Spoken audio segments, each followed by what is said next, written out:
మీరు మంత్రిగా ఉన్నప్పుడు శాసనసభ సాక్షిగా మా అమ్మను అవమానించినప్పుడు మీరు ఏం చేశారు సార్? మా తల్లిని అవమానించినప్పుడు ఏం చేశారు? ఏం చేశారు అంటున్నా? మీరు మారుతారా? మహిళల గురించి మీరు మారుతారా? నేను కళ్యాణి గౌరవం అన్నాను. నాకు మహిళలు గౌరవిస్తాం మా అమ్మ నాకు నేర్పించింది సార్. మీ నాయకుడికి నేర్పించలేదేమో, నాకు నేర్పించారు.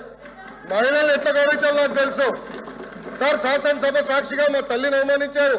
కావాలంటే video we'll play it now. Audio ఉంది దాంట్లో క్లియర్ గా.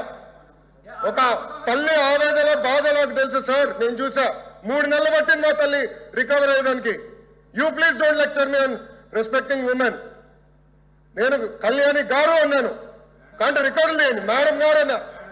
ఏకవచ్చంతో ఏనాడు నేను మాట్లాడలేదు సార్. మాకు చిత్తశుద్ధి ఉంది సార్. వినండి సార్, మీరు ఓపిక లేకపోతే బయటకు వెళ్ళండి. No problem. Please listen. మీ తల్లిని అవమానిస్తే మీరు రిటర్న్ మారుతారా? మీ భార్యను అవమానిస్తే మీరు రిటర్న్ మారుతారా? మీరు మాకు లెక్చర్లు ఇస్తారా? నేను మేడం గారు అన్నాను, కళ్యాణి గారు అన్నాను. సార్ ఏమన్నారు?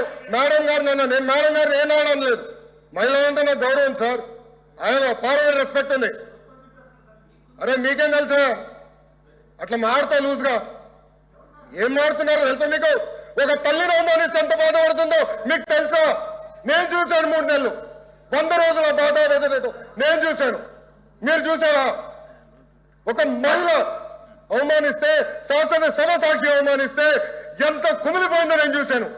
మీరున్నారా? మాట్లాడచ్చు మీ తల్లి గురించి మారమంటారా? ఈరోజు ఇదే మీకు నేర్పించింది మీ ఇంట్లో. ఈ రోజు కూడా మీ కార్యకర్తలు ఏం చేస్తున్నారండి? మా మహిళల వ్యతిరేకంగా పోస్టులు పెడతారా? మా మహిళలకి ఎట్టి వచ్చే విధంగా పోస్టు పెడతారా? పొరపాటున మా ఒక్క కార్యకర్త భారతిరెడ్డి గారి వ్యతిరేకంగా పోస్ట్ పెడితే జైలుకు పంపించిన ఘనత తెలుగుదేశం పార్టీది. అది మాకున్న చిత్తశుద్ధి. మీలో కాదు. మహిళలు తిడితే ఆనందపడితే వ్యక్తులు మేము కానే కాదు. ఆ రోజు మంత్రిగా ఉన్నాడు ఈయన. నుంచి ఆ రోజు చెప్పాల్సి సార్. వీడియో నా దగ్గర ఉంది. I'm ready. డిబేట్ చేద్దాం. అరే చైర్మన్ గారి టేబుల్ పైకి వెళ్ళారు సార్.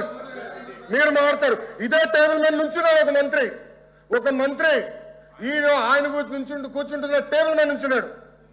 కావాలంటే పర్మిషన్ ఇవ్వమని విశ్వాసం చూపిద్దాం. మీరు గౌరవం గురించి మారుతారు. మా పైన మహిళలు నేను అవమానించానంటారు. మీరు ఏమిన్నారో నా దేవుడికే తెలియాలా. నేను చాలా క్లారిటీగా చెప్పాను. మహిళలు అంటే నాకు గౌరవం.